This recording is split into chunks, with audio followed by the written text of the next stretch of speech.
بسم اللہ الرحمن الرحیم۔ السلام علیکم۔ آج ہمارا لیکچر نمبر 22 ہے اور آج کے اس لیکچر میں ہمارا جو کویسچن رہ گیا تھا، جو ہم نے سٹارٹ کیا ہوا تھا، فرائیڈ کا نفسی حرکی نظریہ شخصیت، آج ہم اس کا ایک دوسرا اہم ٹاپک پڑھیں گے جو کہ ہے ہمارے پاس شخصیت کی حرکیت، اور اسی کے ساتھ ہم شخصیت کی ساخت جو ہے وہ بھی اسی لیکچر میں ڈسکس کریں گے۔ بات کرتے ہیں اگر پریویس لیکچر کی، تو اس میں ہم لوگوں نے ذہن کے جو حصے تھے تین، یعنی ذہن کے جو 3 درجے تھے، شعور کو، تعطل شعور کو اور لاشعور کو ڈسکس کیا تھا، اور یہ جو تھا ٹاپک یہ آپ لوگ پہلے بھی پڑھ چکے تھے، اس لیے اس میں آپ کو کسی قسم کا کوئی مسئلہ نہیں ہونا چاہیے۔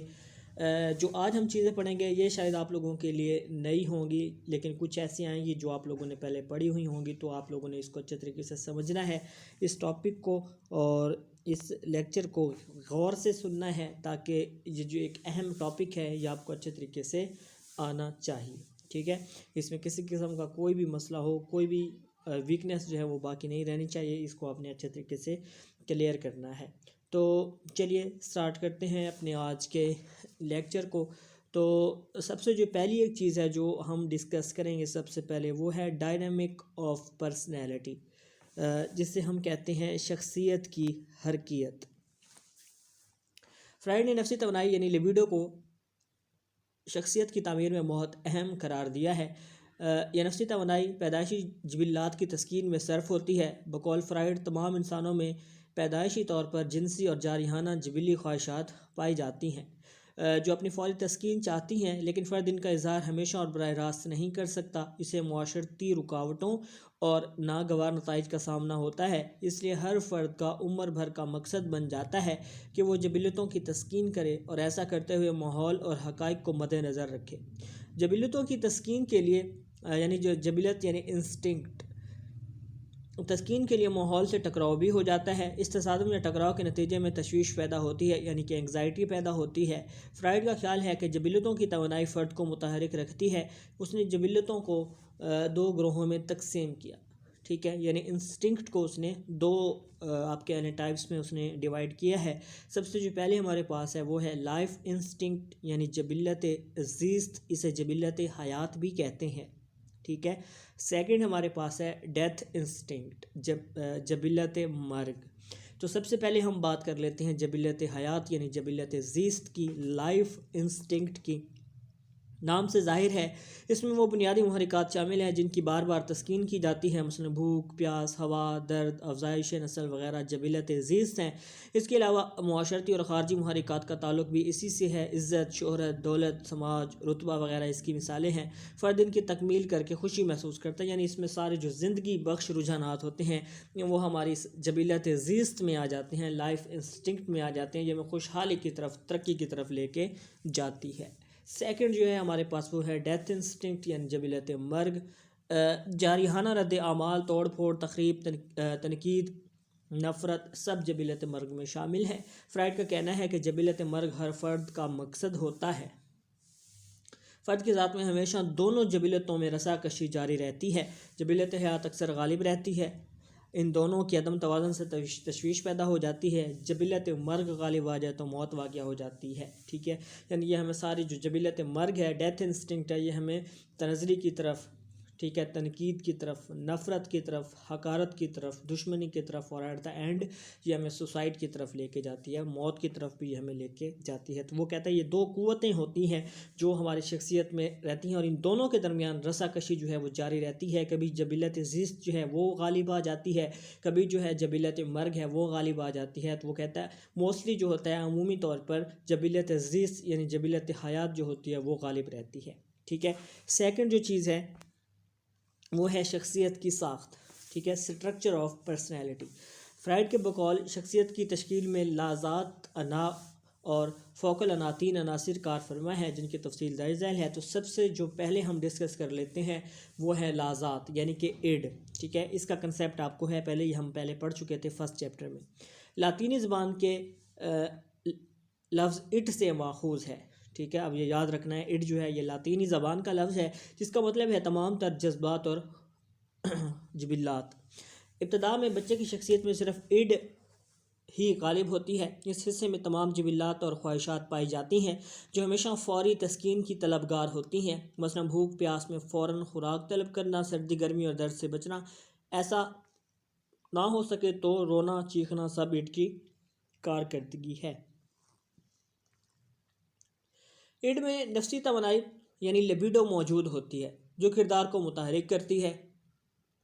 اڈ ہر خواہش اور ضرورت کی نہ صرف تکمیل بلکہ فوری تکمیل کا تقاضا کرتی ہے۔ اب یہ بات آپ نے یاد رکھنی ہے، اڈ جو ہے یہ صرف تسکین نہیں چاہتی خواہشات کی، بلکہ یہ فوری تسکین چاہتی ہے کہ جو بھی خواہش پیدا ہوئی ہے اسے فوراً پورا کیا جائے، اس کی فوراً جو ہے وہ سیٹسفیکشن کی جائے۔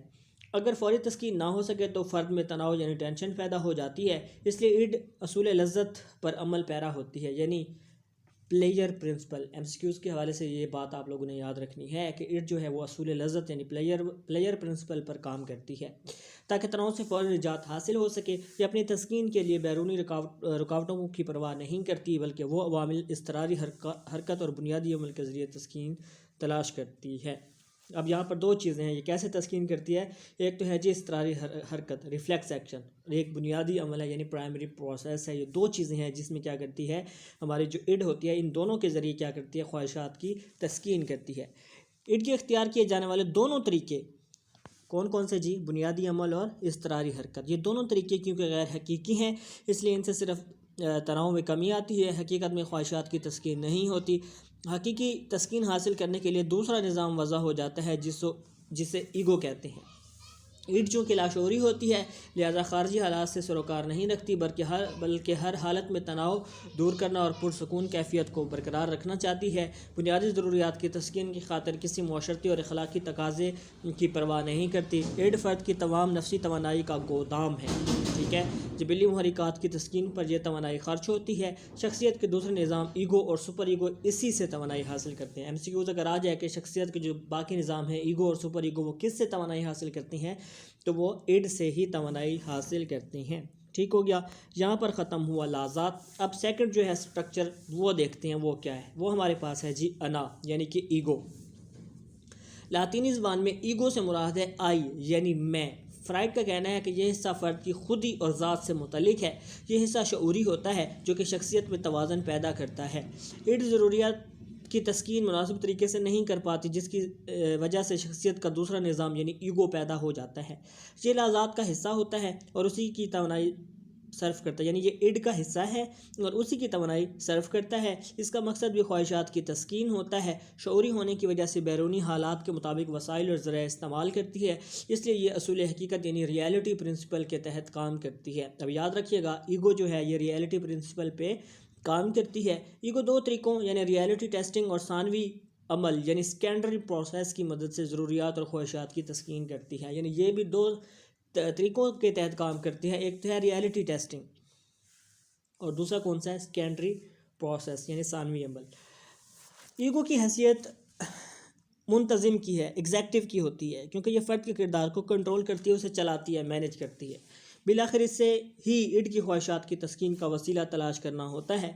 یہ اس نفسی توانائی کی مقدار کا تعین کرتی ہے جو اسے کسی فعل کو سر انجام دینے کے لیے درکار ہوتی ہے۔ لازات سے حاصل کردہ توانائی کو مناسب انداز میں خرچ کرتی ہے۔ ایگو کا کردار ہمیشہ حقیقت پسندانہ ہوتا ہے، یہ اڈ کی خواہشات کو معقول بندوبست ہونے تک روکے رکھتی ہے۔ یہ ان خواہشات کو رد نہیں کرتی بلکہ ڈیلے کرتی ہے۔ یہ ایک اہم بات ہے کہ اڈ جو ہوتی ہے وہ سپر ایگو کی خواہشات کو ڈیلے کرتی ہے، نہ کہ انہیں ریجیکٹ، ٹھیک ہو گیا۔ اس وقت تک اڈ کا تناؤ برداشت کرتی ہے جب تک ان کی تکمیل کا خاطر خواہ انتظام نہ کر لے۔ یہ شخصیت کے تینوں نظاموں میں توازن کی ذمہ دار ہے۔ لاسٹ جو ہمارے پاس چیز ہے وہ ہم دیکھتے ہیں، وہ ہے ہمارے پاس سپر ایگو، فوق الانا۔ شخصیت کا یہ نظام اخلاقی اور اصلاحی ہے، مورل ویلیوز۔ اس نظام کی نشوونما بچے کے ابتدائی 5 سالوں میں ہونے لگتی ہے۔ ایم سی کیوز کے حوالے سے یہ بات اہم ہے کہ ابتدائی 5 سالوں میں بچے کی جو سپر ایگو ہے یعنی فوق الانا ہے وہ ڈیولپ ہونے لگتی ہے، جو ہو جاتی ہے۔ فوق الانا لذت اور حقیقت کی بجائے مثالیت پسندی سے کام لیتی ہے۔ والدین، مذہب اور معاشرہ جو اخلاقی اقدار بچے کو سکھاتے ہیں، بچہ انہیں قبول کر کے اپنی ذات کا حصہ بنا لیتا ہے اور یوں سپر ایگو کی تشکیل ہوتی ہے۔ فوق الانا اخلاقی اصول یعنی موریلٹی پرنسپل کے تحت کام کرتی ہے۔ اب یہ یاد رکھیے گا کہ یہ کس پرنسپل پہ کام کرتی ہے؟ موریلٹی پرنسپل کے تحت کام کرتی ہے۔ فوق الانا ضمیر اور مثالی انا کی مدد سے فرد میں اچھے برے کی تمیز پیدا کرتے ہیں. اب یہاں پر بھی دو چیزیں آ گئیں جی, ٹھیک ہے. مثالی انا ہے جی, ایگو آئیڈیل ہے, ٹھیک ہے, اور ایک ضمیر ہے, کنسائنشیس ہے ہمارے پاس یہاں پہ. فوق النا فرد میں کمال پسندی پیدا کرتی ہے. اس کی وجہ سے فرد سماجی اور اخلاقی طور پر نہ صرف قابل قبول بلکہ مثالی آئیڈیل کردار اپناتا ہے. سپر ایگو کا کام اڈ کی غیر اخلاقی, جنسی اور جاہلیانہ خواہشات کو روکنا ہوتا ہے, جو صرف ان خواہشات کی تسکین کی اجازت دیتا ہے جو اخلاقی اور فلاحی ہوں. فرد کی شخصیت میں اگرچہ تینوں نظام پائے جاتے ہیں, تاہم ہر فرد میں ان کی شدت مختلف ہو سکتی ہے, لیکن ان تینوں میں توازن ہی ذہنی صحت کی علامت ہے. کوئی ایک نظام غالب یا مغلوب ہو جائے تو فرد نفسیاتی مسائل کا شکار ہو جاتا ہے, ٹھیک ہے. تو یہاں پر ہم نے اسٹرکچر آف پرسنالٹی کو ختم کر لیا, جس میں ہم نے اڈ کے بارے میں پڑھا جو کہ پلیئر پرنسپل پہ کام کرتی ہے. اس کے بعد ہم نے ایگو کو پڑھا جو کہ ریئلٹی پرنسپل پہ کام کرتی ہے. اس کے بعد ہم نے سپر ایگو کو پڑھا جو کہ موریلٹی پرنسپل پہ کام کرتی ہے. اب آپ لوگوں کے لیے جو اسائنمنٹ ہے وہ یہ ہے کہ آپ لوگوں نے اسائنمنٹ بنانی ہے, اور جس میں آپ ریٹن فارم میں بتائیں گے کہ جو نارمل لوگ ہوتے ہیں ان میں کون سا جو پارٹ ہے, ٹھیک ہے, اسٹرکچر جو ہے پرسنالٹی کا, ایڈ ایگو سپر ایگو, ان میں سے کون سا جو پارٹ ہے وہ ڈومیننٹ ہوتا ہے, اور جو ایب نارمل لوگ ہوتے ہیں, ٹھیک ہے, یا کرمنل مائنڈیڈ لوگ ہوتے ہیں, جو قانون شکنی کرنے والے لوگ ہوتے ہیں, ان میں جو شخصیت کا کون سا حصہ جو ہے وہ ڈومیننٹ ہوتا ہے. یہ آپ کی اسائنمنٹ ہے, یہ آپ ریٹن فارم میں سبمٹ کرواؤ گے. تو اس کے بعد ہمارے پاس ایک ٹاپک رہ جائے گا کہ ڈیولپمنٹ آف پرسنالٹی. یہ بھی بڑا اہم ہے, یہ ہے بھی فرائڈ کے اسی پورشن کا, اسی سوال کا یہ حصہ ہے جو کہ بہت اہم ہے. تو اس کو آپ نے اچھے طریقے سے سننا بھی ہے, سمجھنا بھی ہے, اور اس کو کلیئر بھی کرنا ہے. تو انشاءاللہ جو ہمارا نیکسٹ لیکچر ہوگا اس میں ہم اس کویسچن کو وائنڈ اپ کرنے کی کوشش کریں گے, جس میں ہم ڈیولپمنٹ آف پرسنالٹی کو ڈیٹیل میں ڈسکس کریں گے. نیکسٹ لیکچر میں ملاقات ہوگی. اللہ حافظ.